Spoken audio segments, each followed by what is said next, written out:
Willkommen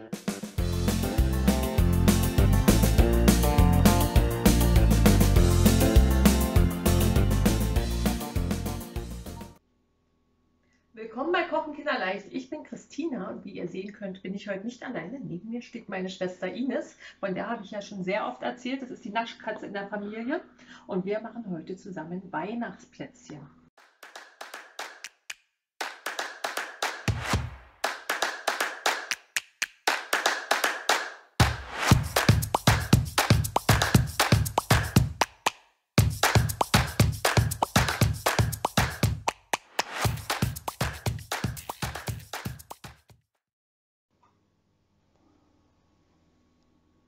Wie ihr sehen könnt, haben wir heute die Reihenfolge etwas geändert. Eigentlich wollten wir heute üben. Wir sind nämlich beide keine großen Weihnachtsplätzchenbäcker. Nein. Aber wir hatten einfach mal Lust, mal so schöne bunte Weihnachtsplätzchen zu machen. Und warum habe ich mir die Ines geholt? Die ist nämlich seit Jahren Nageldesignerin. Genau. Und da habe ich mir gedacht, mein Nageldesign können wandle ich heute mal um ins Plätzchen dekorieren. Und wir haben mal geguckt und zeigen euch gleich, wie das gelungen ist.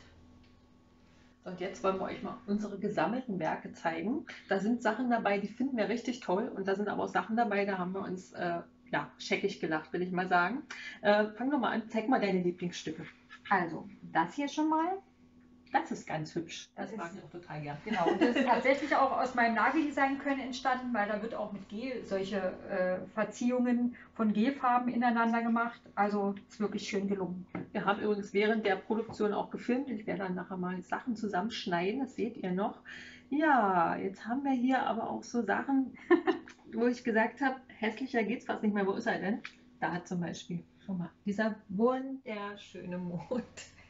Der hat mich sehr amüsiert. Ich habe es dann versucht besser zu machen. Nun ja, am Ende, also den hat Ines gemacht, den habe ich gemacht. Nun ja, verbesserungswürdig. Aber wie ihr seht, wir haben hier echt ein paar hübsche Sachen. Zum Beispiel dieser Tannenbaum sieht doch toll aus. Ne, das ist jetzt einfach ein Mürbeteig, ausgestochen und dann mit so grünen Verzierungen, Sternchen, Perlchen, die haben wir auch fertig gekauft.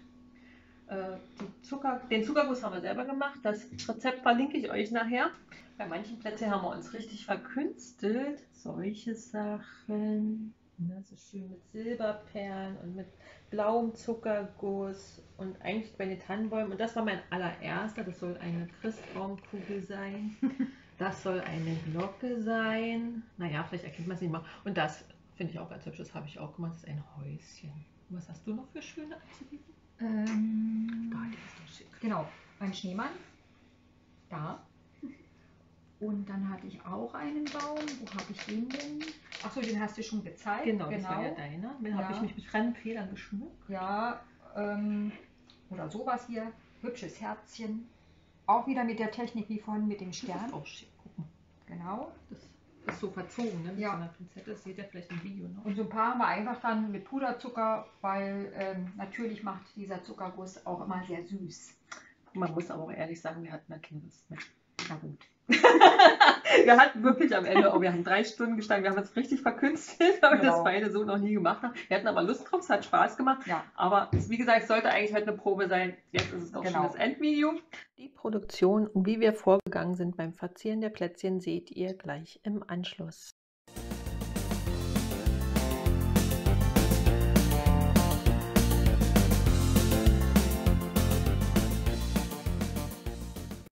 Für den Teig habe ich 120 Gramm Zucker, ein Ei, 300 Gramm Butter in Stücken und etwas Vanillepaste miteinander schaumig gerührt. Hierfür habe ich die KitchenAid eingesetzt, habe den Schneebesen eingesetzt und so lange gerührt, bis sich der Zucker gelöst hat. Ich prüfe das immer, indem ich einfach etwas von der Masse zwischen die Finger nehme und reibe, und wenn man dann die Zuckerkristalle nicht mehr merkt, dann hat sich der Zucker gelöst. Dann habe ich ein Päckchen Weißstein-Backpulver, 300 Gramm Dinkelmehl Typ 630 und 150 Gramm Weizenmehl Typ 405 zugegeben, habe den Schneebesen gegen den Teigknethaken getauscht und alles miteinander zu einem gleichmäßigen Teig verknetet. Dann habe ich den Teig in eine Schüssel mit einem Deckel überführt und dann in den Kühlschrank gestellt. Und zwar ca. 60 Minuten. 30 Minuten sollten aber auch reichen. Gegen Ende habe ich dann den Backofen auf 160 Grad Umluft vorgeheizt und ein Backblech mit Backpapier ausgelegt. Da am Ende ca. 3 Backbleche aus dem Teig erhalten werden, könnt ihr natürlich auch mehrere Backbleche mit Backpapier belegen. Ich habe allerdings nur eins. Dann nehmen wir den Teig aus dem Kühlschrank, balten ihn mit den Händen noch einmal kurz durch und rollen ihn dann mit einem Nudelholz, einer Flasche oder ähnlichem ca. 4 bis 5 mm dünn gleichmäßig aus. Dann nehmt ihr die Ausstechförmchen, die euch gefallen, und stecht einfach die Plätzchen nach Belieben aus. Die Plätzchen legt ihr dann auf das Backpapier, lasst zwischen den Plätzchen ca. 5 bis 10 mm Platz, da die eventuell noch etwas verlaufen. Dann backt ihr die Plätzchen auf der mittleren Schiene ca. 10 bis 12 Minuten. Ihr holt sie aus dem Backofen, lasst sie abkühlen und dekoriert sie nach Belieben. Hier noch ein paar Tipps. Sollte der Teig zu klebrig oder zu bröckelig sein, einfach noch etwas Mehl auf den Tisch und die Teigkugel verteilen. Wählt die Backzeit nicht zu lang, damit die Plätzchen nicht zu trocken werden. Das kann manchmal etwas variieren, da kommt es etwas auf den Backofen und natürlich auch auf euer verwendetes Mehl und die Zutaten an. Das ist nicht immer 100% identisch. Man sollte immer ein Auge auf die Plätzchen haben während des Backvorgangs. Wenn die Plätzchen anfangen ganz leicht goldbraun zu werden, würde ich sie sofort aus dem Backofen nehmen. Lasst sie nicht zu braun werden, sonst werden die nachher eventuell trocken und schmecken dann nicht mehr so gut. Die Reste des Teiges nehmt ihr einfach mit den Händen wieder auf und formt sie mit den Händen zu einer Kugel. Sollte der Teig jetzt zu warm geworden sein, könnt ihr ihn noch einmal kurz in den Kühlschrank stellen. Ansonsten einfach wieder mit dem Nudelholz oder ähnlichem ausrollen, ausstechen und den ganzen Vorhang wiederholen, bis der ganze Teig aufgebraucht ist. Bei uns waren das insgesamt 3 Bleche und 3-mal ausrollen. Für die farbigen Verzierungen und Dekorationen der Plätzchen habe ich Zuckerguss selbst hergestellt. Hierfür habe ich den Thermomix eingesetzt. Mit dem Thermomix kann man so wunderbar aus Kristallzucker, Staubzucker bzw. Puderzucker herstellen. Ich verwende nicht gern gekauften Puderzucker, da da immer Trennmittel enthalten sind, die verhindern sollen, dass der Puderzucker klumpt. Ich mache also lieber meinen Puderzucker quasi frisch. Dafür nehme ich, wie gesagt, den Thermomix, gebe 200 Gramm Kristallzucker in den Mixtopf und lasse den dann 20 Sekunden bei Stufe 10 pulverisieren. Anschließend klopfe ich mit dem Spatel etwas auf den Deckel, damit sich der Staub legt, warte noch ein paar Sekunden und öffne dann den Mixtopfdeckel. Dann gebe ich das Eiweiß von einem Ei Klasse M hinzu, das sind ca. 35 Gramm und 4 bis 5 Tropfen Zitronensaft.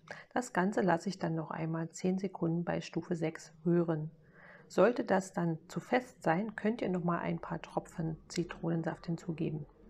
Diese erhaltene Zuckergussmasse teile ich dann auf. Den größten Teil lasse ich weiß und einen weiteren Teil habe ich dann in 4 kleine Portionen geteilt und mit Lebensmittelfarbe gefärbt. Die Lebensmittelfarben verlinke ich nachher im Rezept in meinem Blog.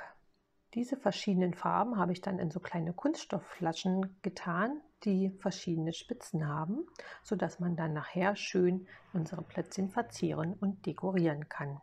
Das hat auch gut geklappt, wie ihr gleich sehen werdet.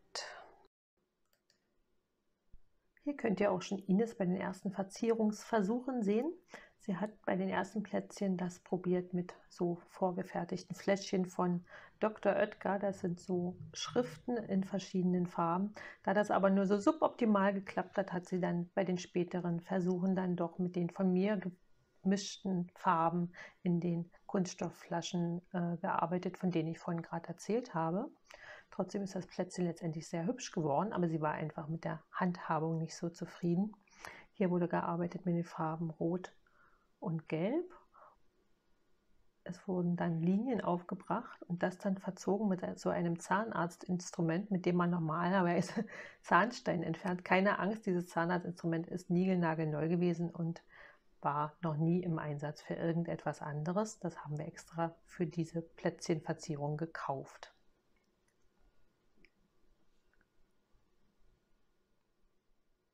Hier sieht man einfach, dass die Nageldesignerin an der Arbeit ist. Jahrelange Erfahrung, weil gerade diese Technik mit dem Verziehen mit so einem spitzen Gegenstand wie hier diesem Zahnarztinstrument wird beim Nageldesign regelmäßig eingesetzt. Die Plätzchen wanderten dann in den Kühlschrank, damit der Zuckerguss aushärtet. Beim zweiten Versuch hat Ines so ein Dreieck, wie ihr hier seht, zunächst mit dem weißen Zuckerguss bestrichen und dann auch wieder so rote Pünktchen mit dem farbigen Zuckerguss aufgebracht und die dann längs verzogen. Das gab dann so einen Herzcheneffekt, wie ihr gleich sehen werdet. Darauf hat sie dann verschiedenfarbige rosa Zuckerperlen, die wir fertig gekauft haben, verteilt mit der Pinzette, wie ihr hier seht. Auch die Pinzette war natürlich neu und noch nie vorher für etwas anderes im Einsatz.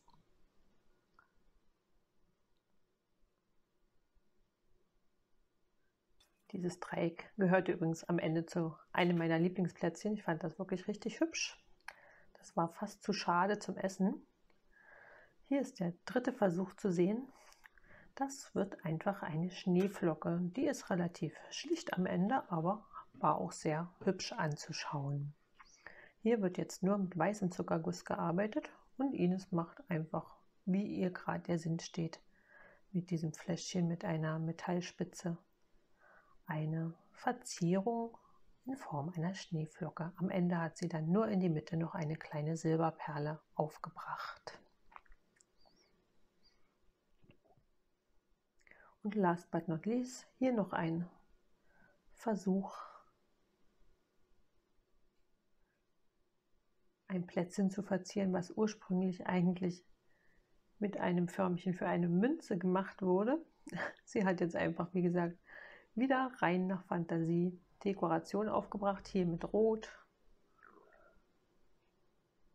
und Weiß. Wie ihr sehen könnt, diese Lebensmittelfarben sind sehr schön kräftig, das sind so Gelfarben, die ich euch, wie gesagt, nachher noch verlinke. Mit denen arbeite ich sehr gern. Aber seid vorsichtig beim Anmischen des Zuckergusses. Man braucht wirklich nur einen Hauch. Wir hatten zum Beispiel bei der blauen Farbe zu viel von der blauen Gelfarbe hineingetan und die sah dann fast schwarz aus. Fanden wir dann aber gar nicht so schlecht. So konnten wir zum Beispiel die Schneemänner und andere Dekorationen mit fast schwarzen Punkten verzieren, die dann aussahen wie Knöpfchen beim Schneemann zum Beispiel. Wir haben insgesamt fast 30 Plätzchen verziert. Ich hatte übrigens an einem Nebentisch gearbeitet und habe mich auch ein wenig am Verzieren und Dekorieren von Plätzchen probiert. Ich bin ja keine Nageldesignerin, aber ich war am Ende dann auch zufrieden mit den Ergebnissen, die ich da erzielt habe. Aber es war doch anstrengender und hat länger gedauert, als wir gedacht hätten. Wir hatten zum Schluss noch ein Stück Teig übrig und der ließ sich so schwer ausrollen. Dann habe ich einfach gedacht, komm, jetzt machst du da einfach einen Zopf. Das könnte auch meiner sein. Meiner. Oder deiner, genau. Gut. Ja. Naja, auf jeden Fall sind wir heute mal in Familie und dann grüßen wir doch mal noch unsere andere Schwester, die Angela. und die Mama. Genau. Und den Papa und den Rest der Familie. Genau. Also dann, wir wünschen allen eine schöne Adventszeit. Wir hoffen, ihr könnt trotzdem euren Lieben irgendwie nah sein. Wir sind jetzt natürlich auch nur zu zweit, weil sonst zu viele Haushalte, das kennt ihr. Aber wir versuchen trotzdem unserer Familie in Kontakt zu bleiben und die Weihnachtszeit so gut es geht zu genießen. Euch eine schöne Adventszeit. Zündet die Kerzchen an, trinkt schön Kaffee und genießt den Tag. Bis bald, eure Christina und eure Ines. Ciao. Hallo, tschüss.